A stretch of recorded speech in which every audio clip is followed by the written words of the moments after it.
नमस्कार दोस्तों, स्वागत है आपका अपने अपने YouTube चैनल इलेक्ट्रिकल क्रैकर्स के अंदर। अभी पावर फैक्टर इंप्रूवमेंट का लेक्चर जो है वो प्रोसेसेस में है, अभी आएगा वो। उससे पहले थोड़े MCQs को डिस्कस कर लेते हैं पावर सिस्टम्स के। ठीक है, पावर सिस्टम्स के ये वो MCQs हैं जो सैंपल पेपर्स में से उठाए गए हैं और अब सैंपल पेपर्स कराने भी शुरू कर दूंगा, क्योंकि यूपीपीसीएल का जो नोटिफिकेशन है Uttar Pradesh electrical power corporation का NHPC का, वो आपका आना शुरू हो जाएगा सितंबर तक। ठीक है, और क्योंकि अब लेवल बढ़ा के भी तैयारी करनी है, जैसे बोल रहे हैं हायर क्वालिफिकेशन भी अलाउड होने वाली है, तो आपको बिल्कुल दिल से तैयारी करनी है और मैं आपका दोस्त आपको सारी तैयारी करा के जाऊंगा। ठीक है, तो पावर सिस्टम के ये वो क्वेश्चन हैं जो हर पेपर में पूछे जाते हैं। ठीक है, तो ये आपको करने हैं पावर सिस्टम के क्वेश्चन। ठीक है, तो अब देखिए करते हैं इनको। पहला क्वेश्चन है, in which of the following is not the transmission voltage in India. ठीक है, ये देखिए, which of the following is not the transmission voltage in India. इनमें से कौन सी ट्रांसमिशन वोल्टेज नहीं है इंडिया की। ठीक है, 66 kV एब्सोल्युटली होती है, 132 kV होती है भाई, 264 kV ये नहीं होती और 400 kV होती है। तो ऑप्शन क्या आ गया? सी। 264 आपने कभी सुना है? कभी 264 kV का सबस्टेशन सुना है? नहीं सुना हुआ। तो देखिए ऐसे क्वेश्चंस जो है ना, ये कैसे डील होती है, ये सुन के भी आप कर सकते हैं। ट्रिक होती है पावर सिस्टम के क्वेश्चन करने की, बेसिक। और ऐसे क्वेश्चन बहुत ज्यादा पूछे जाते हैं और जनरली पावर ग्रिड की ना किसी शिफ्ट में इस साल अभी जो पेपर हुआ रिसेंटली उसमें भी पूछा गया था इसी टाइप से, विच इज नॉट द, मतलब कोई और ट्रांसमिशन वोल्टेज दे दी थी। तो ऐसा क्वेश्चन आपने देखा भी होगा, जेई एग्जाम्स में बहुत बार पूछे जाते हैं ऐसे क्वेश्चन। तो इन क्वेश्चन को करने का जो तरीका होता है, टैकल करने का जो तरीका होता है इनको, ये ऐसी होता है कि आप सुने। जैसे 66 kV इसका सबस्टेशन आपने सुना होगा, 132 का भी सुना हुआ है भाई, 132 ट्रांसमिशन में होता तो है, यूपीपीटीसीएल में होता तो है, ये यूपीपीटीसीएल में 132 kV का होता तो है। ठीक है ना, ठीक है ना। 400 kV का पावर ग्रिड में मिलता है आपको, PGCIL में मिलता है आपको। ठीक है, ठीक है ना। लेकिन 264 kV सुना है कभी? कभी भी नहीं सुना। तो जब 264 kV कभी सुना ही नहीं है, तो सुनी सुनाई बातों पर, अनसुनी बातों को क्या कर देते हैं कानों से? निग्लेक्ट। तो ऑप्शन आएगा सी, नॉट पूछा ना। नेक्स्ट होता है, विच of the following is normally generating voltage. भाई जनरेटिंग सेकंड में पूछा, जनरेटिंग वोल्टेज कौन सी है नॉर्मली, कौन सी होती है इंडिया में जनरेटिंग वोल्टेज? हाँ जी बताइए, थोड़ा सा टाइम भी दे रहा हूं। तो नॉर्मली जनरेटिंग वोल्टेज इंडिया के अंदर होती है 11 kV पे होती है भैया जनरेशन। क्या होती है? 11 kV पे भैया क्या होती है हमारी? जनरेशन होती है। कहां पे होती है? UPRV UNL में, अगर यूपी का केस हो तो। ठीक है, और उत्तराखंड में, यूके में UJVNL में होती है 11 kV पे। ठीक है, NHPC में होती है 11 kV पे। ठीक है, जनरेशन। ठीक है, जो भी जनरेशन प्लांट होगा सब में कहां पे होगी? 11 kV पे होगी इंडिया के अंदर। ठीक है, इंडिया के अंदर 11 kV पे होगी। यदि ये क्वेश्चन यूएसए से रिलेटेड पूछ लेता, ठीक है, यूनाइटेड स्टेट्स ऑफ अमेरिका में पूछ लेता ये, ठीक है, तो फिर क्या ऑप्शन देते? अगर ये यूएसए में पूछता, यूएसए में होता तो भाई 33 kV, यूएसए में 33 kV 60 हर्ट्ज पे होती है। ठीक है, तो ये याद रखना। अब ऐसे ऐसे पॉइंट से कवर करा रहा हूं, सैंपल पेपर्स कवर करा रहा हूं। पहले मैं सिर्फ MCQ कराता था।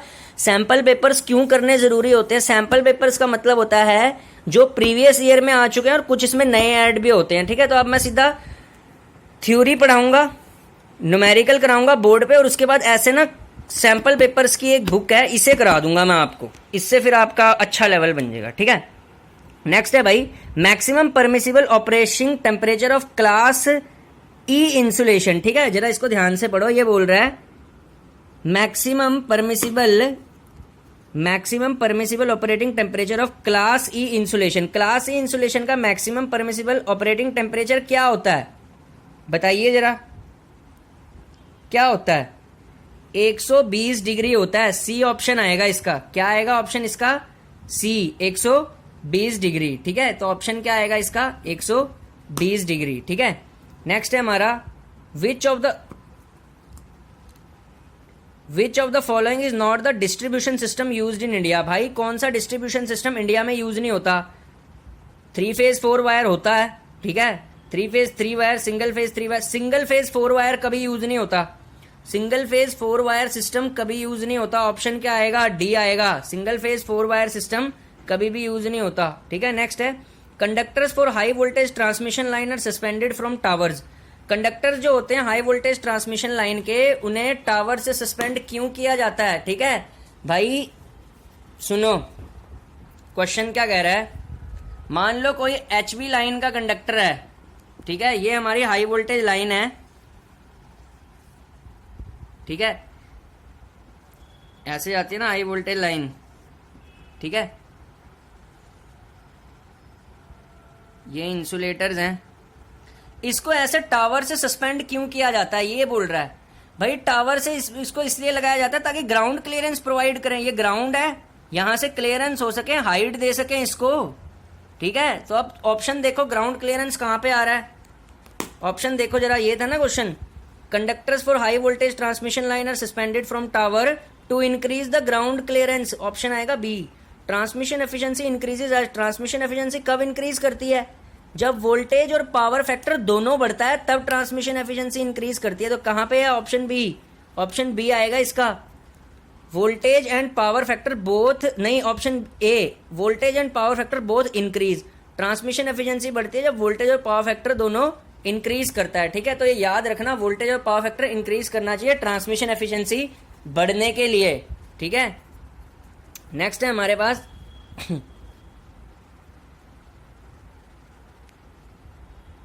कहां पे गया हमारा, हाँ ये रहा, When an alternating current pass through a conductor, एक कंडक्टर से यदि अल्टरनेटिंग करंट पास करता है, ठीक है, तो क्या होगा, ठीक है ना। पहला option, it remains uniformly distributed through the section of the conductor, बिल्कुल गलत, एसी करंट कभी यूनिफॉर्मली डिस्ट्रीब्यूटेड ही नहीं होता। Option B, portion of the conductor near the surface carry more current as compare to the core, yes, skin effect का ही case है एक तरीके का। ये क्या पूछ रहा है, जब एसी करंट को पास किया जाता है कंडक्टर के थ्रू तो होता क्या है, तो क्या होगा, एसी करंट को पास करेंगे, जो portion of the conductor near the surface carry more current, option B आएगा, portion of the conductor near the surface carry more current as compare to core, ठीक है। जो पोर्शन होता है सरफेस का नियर द कंडक्टर, वो ज्यादा current को कैरी करता है। फॉर एग्जाम्पल, ये मेरा एक ट्रांसमिशन लाइन है, मैंने इसको दिया भाई एसी सप्लाई, जब एसी करंट इसके अंदर से जाएगा भैया वो इसकी साइड पे फ्लो करता हुआ जाएगा, बीच में से फ्लो नहीं करता, ठीक है। तो इसी साइड पे फ्लो करने को बोलते हैं स्किन इफेक्ट, ठीक है, ठीक है। तो इस साइड में से फ्लो करता हुआ जाता है, क्यों? एसी करंट में क्या होती है हमारी रिएक्टेंस एक्सएल, ठीक है ना भाई, फ्रीक्वेंसी डिपेंडेंट करंट होता है ना एसी करंट, 2πfl, भाई फ्रीक्वेंसी क्या होती है 50 हर्ट्ज। इस अब एसी करंट में हमारे पास रिएक्टेंस आती है एक्सएल, ये रिएक्टेंस क्या करती है, अपोज करती है इस करंट को। ये करंट यहां से आ रहा था पर साइडों में जाएगा, क्यों भाई, अपोज करती है ये एक्सएल रिएक्टेंस, ठीक है। तो ऑप्शन क्या आएगा इसमें, ऑप्शन आएगा हमारा B, portion of the conductor near the surface carry more compared as compared को, ठीक है। अब ये क्वेश्चन बहुत इंपॉर्टेंट है भाई, ये पावर ग्रिड में पूछा गया था, ठीक है, पता नहीं कोई शिफ्ट थी मेरे वाले में नहीं, किसी दूसरे में। Ratio of the puncture voltage to the flash over voltage of an insulator, याद रखना, अगर एसएचपी इलेक्ट्रिकल वगैरह जो भी ये चैनल देख रहे हैं, ये क्वेश्चंस आपको करने हैं, ठीक है। Ratio of the puncture voltage to the flash over voltage of an insulator हमेशा ग्रेटर देन होती है 1, ठीक है, ऑप्शन आएगा डी, ग्रेटर देन 1, ठीक है, ठीक है, ठीक है। तो इसको याद रखना, ठीक है। नेक्स्ट होता है, नेक्स्ट क्वेश्चन है, the effective resistance of a conductor will be same as that of ohmic resistance 1। तो इफेक्टिव रेजिस्टेंस कंडक्टर की सेम होगी ओमिक रेजिस्टेंस के बराबर जब current is uniformly distributed in the cross section, ठीक है। जब भी कभी करंट यूनिफॉर्मली डिस्ट्रीब्यूटेड होगा ना किसी क्रॉस सेक्शन में, तो क्या होगा, इफेक्टिव रेजिस्टेंस कंडक्टर की सेम हो जाएगी ओमिक रेजिस्टेंस की, ठीक है, ठीक है ना। इफेक्टिव रेजिस्टेंस जो होगी वो ओमिक रेजिस्टेंस के हमारे बराबर हो जाएगी। तो यही था क्वेश्चन कि current is uniformly distributed in the conductor cross section, ठीक है। नेक्स्ट है skin effect result in, skin effect क्या रिजल्ट करता है, ठीक है। तो स्किन इफेक्ट क्या कर देता है, ठीक है, इंक्रीज इफेक्टिव रेजिस्टेंस, ठीक है, ऑप्शन बी आएगा इसका, इंक्रीज करता है। स्किन इफेक्ट क्या करता है, इंक्रीज करता है इफेक्टिव रेजिस्टेंस को, बट रिड्यूस करता है effective internal reactance of the conductor, ठीक है, बी ऑप्शन, ठीक है, कि इंक्रीज करता है इफेक्टिव रेजिस्टेंस को बट रिड्यूस करता है इफेक्टिव इंटरनल रिएक्टेंस को कंडक्टर की, ठीक है। नेक्स्ट होता है skin effect depends on, skin effect किस किस पे डिपेंड करता है, साइज पे भी डिपेंड करता है, फ्रीक्वेंसी पे भी डिपेंड करता है, रेजिस्टिविटी पे भी डिपेंड करता है, डी ऑल ऑफ दो, सब पे डिपेंड करता है स्किन इफेक्ट, ठीक है। Skin effect of a conductor will reduce as, skin effect conductor का कब घटेगा, ठीक है।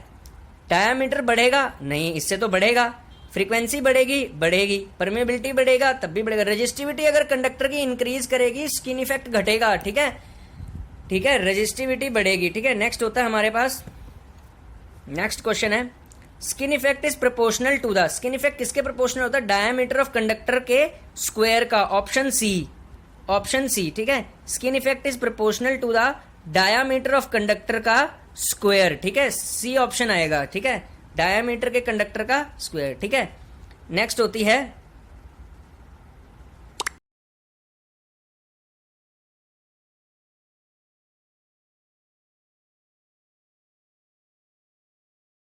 ये वाला क्वेश्चन नेक्स्ट बहुत ही इंपॉर्टेंट है। ये कह रहा है in overhead transmission line the effect of capacitance can be neglected when the length of the line is less than, ठीक है। तो इफेक्ट ऑफ कैपेसिटेंस कब निग्लेक्ट की जाती है, जब length of the line less हो कितने से। तो सबको ध्यान रखना ऐसे कॉन्सेप्ट के क्वेश्चन का कि ऐसे कॉन्सेप्ट के क्वेश्चन करे कैसे जाते हैं, ठीक है। और ऐसे क्वेश्चन जनरली पूछे जाते हैं किसी भी जेईई एग्जाम में। तो जरा ये क्वेश्चन को ध्यान से पढ़िए, क्या पूछा गया है, in overhead transmission line the effect of capacitance is neglected when length of the line is less than. तो देखिए ओवरहेड ट्रांसमिशन लाइन में कैपेसिटेंस इफेक्ट तब निग्लेक्ट किया जाता है, कैपेसिटेंस इफेक्ट को निग्लेक्ट कर दिया जाता है जब वो ट्रांसमिशन लाइन निग्लेक्ट किया जाता है जब ट्रांसमिशन लाइन हमारी शॉर्ट ट्रांसमिशन लाइन हो, ठीक है। अब देखिए कॉन्सेप्ट को समझिए, शॉर्ट ट्रांसमिशन लाइन अगर हमारी होगी, ठीक है, मान लो ये कोई शॉर्ट ट्रांसमिशन लाइन है, तो इसमें जो इफेक्ट होगा ना कैपेसिटेंस का, ये जो शंट कैपेसिटेंस आती है ये निग्लेक्ट कर दिया जाता है, ठीक है, क्योंकि ये बहुत ही स्मॉल होती है, ठीक है। तो ऐसे कॉन्सेप्ट से समझा रहा हूं मैं, साथ में सैंपल पेपर रख रहा हूं और साथ में छोटा बोर्ड ले रखा है, इसमें कॉन्सेप्ट से समझा रहा हूं। तो एमसीक्यू अब हम ऐसे ही करेंगे, ठीक है, और थ्योरी जो होगी वो प्रॉपर बड़े बोर्ड पे करेंगे, ठीक है, जिसमें मैं भी दिखाई देता हूं, ठीक है। तो ये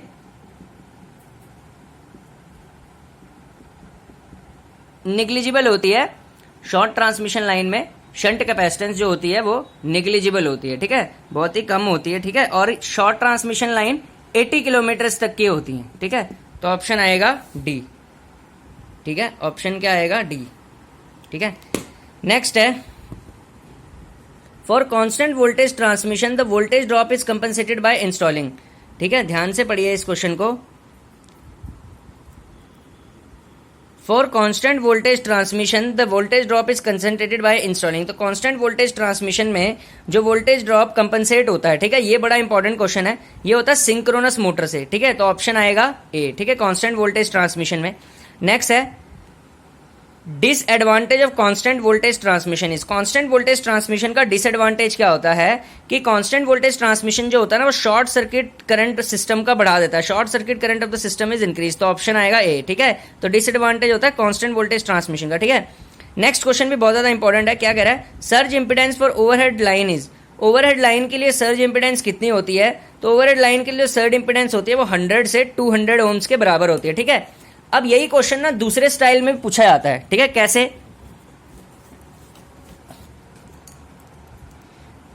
देखिए जरा, ओवरहेड लाइन के लिए सर्ज इंपिडेंस कितनी होती है,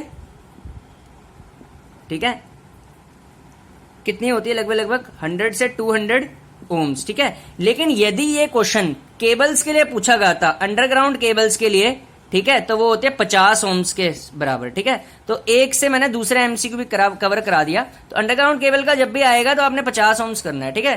थैंक यू, ठीक है। नेक्स्ट हमारे पास है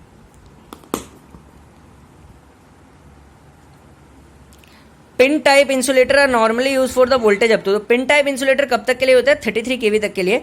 नेक्स्ट होते हैं strain type insulator are used where conductors are. तो स्ट्रेन टाइप इंसुलेटर वहां पे यूज होते हैं कंडक्टर डेड एंडेड होते हैं, इंटरमीडिएट होते हैं एंकर टावर्स पे। तो ऑप्शन आएगा सी, ए एंड बी, ठीक है। तो option C, A and B आएगा दोनों का। ये देखिए डेड एंड पे और इंटरमीडिएट एंकर टावर्स पे, ठीक है। नेक्स्ट हमारे पास क्वेश्चन है the effect of corona is, corona का इफेक्ट क्या होता है, ठीक है, increase energy loss, increase reactance, increase inductance, all of the. तो कोरोना से सिर्फ एनर्जी लॉस इंक्रीज होता है, तो ऑप्शन आएगा ए ऑप्शन, ठीक है।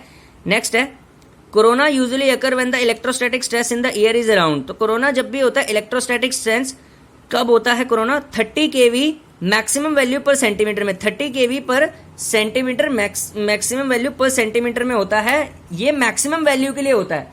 यदि इसी क्वेश्चन में मान लो यूपीपीसीएल वाला चेंज कर देता है, ठीक है, या यूके पीसीएस जो उत्तराखंड का पेपर होता है उसमें अगर इसमें क्या बोलते हैं मैक्सिमम की जगह अगर आरएमएस वैल्यू पूछता आपसे, तो आरएमएस वैल्यू आप क्या लिखते, 21.1 केवी पर सेंटीमीटर होती है, ठीक है। तो 21.1 होता है ये आरएमएस वैल्यू होता है ये, ठीक है। आरएमएस का ये ध्यान रखना, ये मैक्सिमम वैल्यू पूछा था, आरएमएस होता तो आपने इस ऑप्शन पे टिक करना था, ठीक है। नेक्स्ट आ जाओ अब, corona effect can be detected by hissing sound, faint luminous glow, presence of ozone, all of the above, सब कुछ होता है। नेक्स्ट होता है current drawn by the line due to corona is, ठीक है। करंट जो ड्रॉन होता है लाइन में कोरोना से, वो क्या होता है, नॉन साइनोसोडियल करंट होता है और ये रीच होता है थर्ड हार्मोनिक में, ठीक है। ये जो नॉन साइनोसोडियल करंट ड्रॉन होता है ना कोरोना से, ठीक है, ये किस में रीच होता है, थर्ड हार्मोनिक पे। ये भी आ सकता है आप पे क्वेश्चन, ठीक है, तो ये याद रखना, ठीक है। नेक्स्ट हमारे पास है presence of ozone as a result of corona is harmful because. Presence of ozone क्या करती है, ओजोन गैस जो आती है ना कोरोना से, वो करोड कर देती है मटेरियल को, तो ऑप्शन बी आएगा, इट्स करोड द मटेरियल, ठीक है। नेक्स्ट है voltage drop is the main consideration while in designing है, तो वोल्टेज ड्रॉप मेन कंसिडरेशन होती है डिस्ट्रीब्यूटर के डिजाइनिंग पे, ठीक है, ऑप्शन आएगा बी, ठीक है। डिस्ट्रीब्यूटर का डिजाइन में वोल्टेज ड्रॉप मेन कंसिडरेशन होती है, ठीक है। नेक्स्ट होता है, ये इंपॉर्टेंट क्वेश्चन है, inductance of a single phase 2 wire line is given by d is the distance between the conductor and 2r is the diameter of the conductor. तो inductance ये फॉर्मूला होता है, इसको याद रखना होता है, ठीक है। क्या होता है, ऑप्शन ए का जो फॉर्मूला है, ठीक है, 0.4 log e बड़ा d बाय स्मॉल r, ठीक है। तो याद रखना क्या होता है ये 0.4 log e बड़ा d बाय स्मॉल r, ठीक है। तो इसको याद रखना, तो ऑप्शन क्या आएगा हमारे पास, ऑप्शन आएगा ये ए, ठीक है। तो इंपॉर्टेंट क्वेश्चन है। नेक्स्ट होता है effect of ice deposition on a conductor. Ice जो भी डिपॉजिट होती है ना कंडक्टर पे, वो वेट को बढ़ा देती है, increase the weight of the conductor, ठीक है। तो अब नेक्स्ट क्वेश्चन है effect of wind pressure is more predominant on. तो इफेक्ट ऑफ जो विंड प्रेशर होता है किस पे प्रीडोमिनेट होता है, सपोर्टिंग टावर्स पे, ठीक है, सपोर्टिंग टावर्स पे प्रीडोमिनेट करता है अपने आप को, ठीक है। आज का लास्ट क्वेश्चन है, इसके बाद नेक्स्ट में हम switch gear and protection deal करेंगे, फिर से आएंगे फिर बाद में इस पे, ठीक है। क्या विच ऑफ द, अरे यार ये रहा, which of the following statement is correct, इनमें से कौन सी स्टेटमेंट करेक्ट है। Wind pressure resulted corona effect गलत है, कोरोना इफेक्ट का विंड प्रेशर से कोई रिलेशन नहीं होता। Ice on conductor improve power factor गलत है, wind pressure is taken in a direction at right angles to the that of ice. Next होता है wind pressure and ice together improve the voltage regulation, ठीक है। तो option इसका जो आएगा हमारे पास वो 32 का सी आएगा, wind pressure is taken to act in the direction at right angles to that of ice, ठीक है। सैक का जब हम फिनोमिना पढ़ते हैं जिसमें विंड प्रेशर होता है ना, वो direction at right angles to the ice होता है, ठीक है, ठीक है। नेक्स्ट लास्ट क्वेश्चन है विच of the following statement is incorrect, इसमें से कौन सी स्टेटमेंट गलत है, ठीक है। तो कौन सी गलत है, as the temperature rises the tension in the transmission line decreases, ठीक है। टेम्परेचर बढ़ेगा सैग बढ़ेगी, ठीक है, लेकिन टेंशन घटेगी, ठीक है। तो ये तो बिल्कुल करेक्ट ऑप्शन है, ठीक है, लेकिन यहाँ पे इनकरेक्ट पूछा है, ठीक है। As the temperature rises sag in the transmission line reduces, temperature बढ़ेगा सैग बढ़ती है। Tension and sag in the transmission line are complementary to each other, ठीक है। तो ये बिल्कुल सही है, उल्टे होते हैं एक दूसरे को, ठीक है। तो ऑप्शन सी, ये बढ़िया क्वेश्चन है, ठीक है, ऑप्शन सी आएगा। इसका समझा भी देता हूं, ठीक है। क्या होता है, जब भी कभी ट्रांसमिशन लाइन में सैग बढ़ती है, ठीक है, टेंशन हमेशा घटती है, टेंशन क्या करती है, डिक्रीज करती है। अगर हम ग्राफ भी प्लॉट करते हैं ना सैग वर्सेस टेंशन का, ठीक है, तो टेंशन हमेशा घटती है, ठीक है। तो यही होता है, ठीक है। तो ये ध्यान रखना रिलेशन, ठीक है। थैंक यू आज के लिए, हैव ए नाइस डे। और पढ़ते रहिए, अभी स्विच गियर एंड प्रोटेक्शन के एमसीक्यूज भी आने वाले हैं, पावर फैक्टर इंप्रूवमेंट पे लेक्चर आने वाला है, और अभी हम ये सारे सैंपल पेपर्स करेंगे। इसमें बहुत सारे पावर सिस्टम के क्वेश्चन है, देखिए अभी ऐसे ग्राफ वाले भी आएंगे, ठीक है। अच्छे अच्छे क्वेश्चन है इसमें। Thank you.